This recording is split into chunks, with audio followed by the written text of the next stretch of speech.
yourself and be surrounded by those who want to see you blossom and or bloom. I am Jessica Sup, a Reiki master teacher and intuitive, and today we have a special healing session. We are going to be activating your third eye, so sit back, relax, and enjoy. This is kind of a prep video for our last element, fire, just so that this is nice, clear, and activated. So if you're new to the community, remember to like, comment, subscribe, watch, share. This is an inclusive community where we want to see everyone shine. Sometimes we have the tough conversations, sometimes we have the internal conversations, but at the end of the day, I just want you to know that your magic is really what defines your life, your world, and your overall perception of reality. So never give up your power and make sure that you are always stepping forth into the beautiful things that you can do and you have access to. If you would like to learn more, deeper, and a much fuller, richer understanding, you can head over to Patreon, and there's some other fun stuff going on too, and you can check that out in the description box. But let's get started. So, we start off our session with a prayer. It is not a religious prayer. It is just a prayer to root us in our individual healing experience and to bring us together as a community. And because consent matters, do I have your permission to say a prayer? Okay. Oh, you don't have to do anything hard. You just rest, relax. You can say prayers, mantras, petitions, whatever it is that you feel directly correlate to how you access this beautiful, wonderful, and at times magical abilities, okay? Dear Mother, Father, God, and all for the highest vibrational good only, please connect us to the Reiki Masters, the Ascended Masters, Master Jesus, Master Buddha, Master Katumi, Yamonja, Oshun, Mawu, and all the Taurus. Please connect us to the Archangels, to the Spirit Guide, Spirit Animals, our lineage, and all for our highest vibrational good only, rooting us down in our individual healing experience and bringing us forth as a community. And bringing us forth as a community, I say all of this in the name of I Am, Ashe, Ashe, Ashe. And so it be. Let it be. You can move on. So, just right here in the third eye, relaxing, releasing, moving, finding some movement here. Just getting this energy to flow in a very lovely, lovely, lovely way. Because we are uncovering your power. Your power. Your power. It's oftentimes that people think that the magic is outside of us, but it is inside of us. However you communicate with the universe, whether you call that God, universe, source, energy, whatever you believe in, not what I believe in, what you believe in. Whatever that connection is right there, it is much easier for us to visualize that as energy that is outside of us, rather than recognizing that that is energy that is within us. India Irie has a song where she sings, I see the God in you. And I remember the first time I ever heard that song, probably maybe like 15 years ago. When I heard the song, I was like, okay, like, my perception of it was, oh, that's cool that we all have this, extreme power within us. But I was not admitting in that moment how my experience with religion, this is before I went to school for religious studies, I, in that moment, had not taken the time to properly read and educate myself across various lineages to understand that we're all interpreting the same thing. It just depends on the tradition. It just depends on, a person's background.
to describe abilities within you, okay?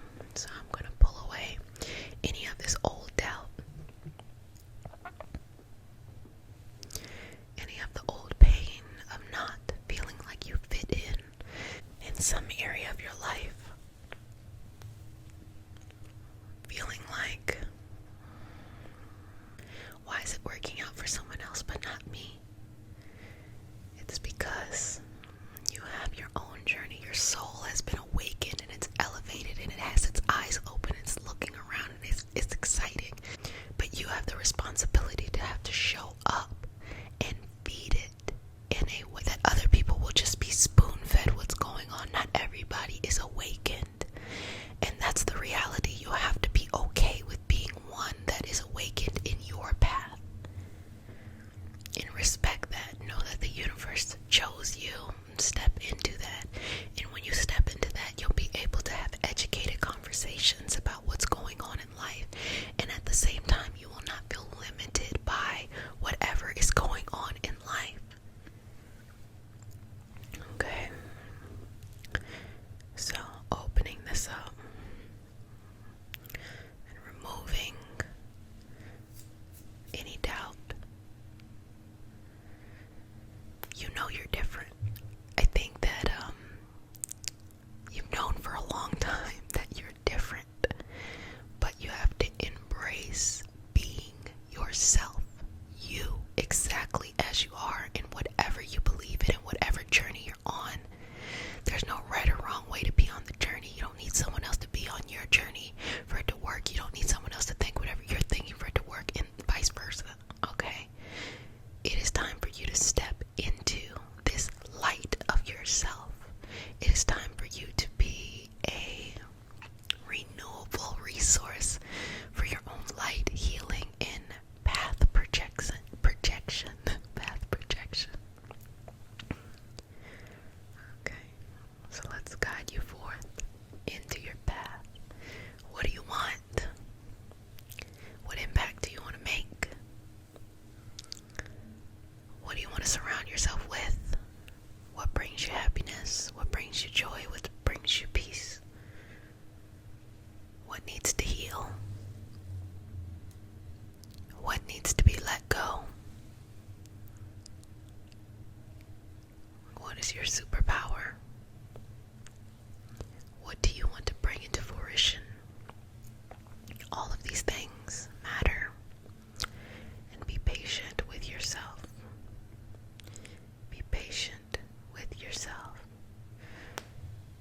But more than anything, do not be afraid of yourself.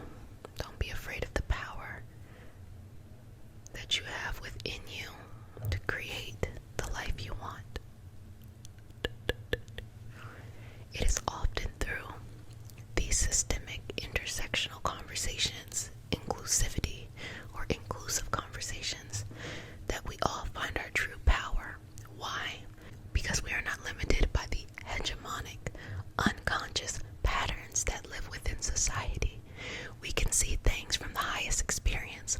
We can work towards bridging that gap for ourselves, be a part of a community that bridges that gap, and still have an unlimitless potential.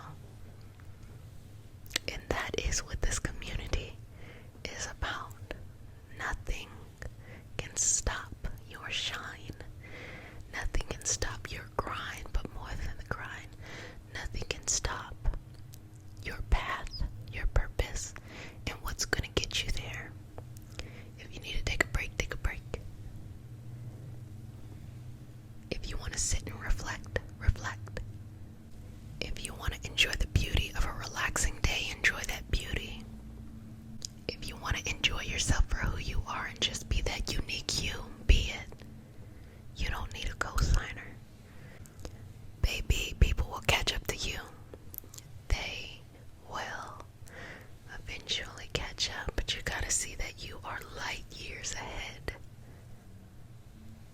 And it can be intimidating to be a leader, but it is okay. Sometimes we're just leading ourselves. And we have so much in our environment that's telling us to remain small, tightly wound, and you're ready for a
me what you want.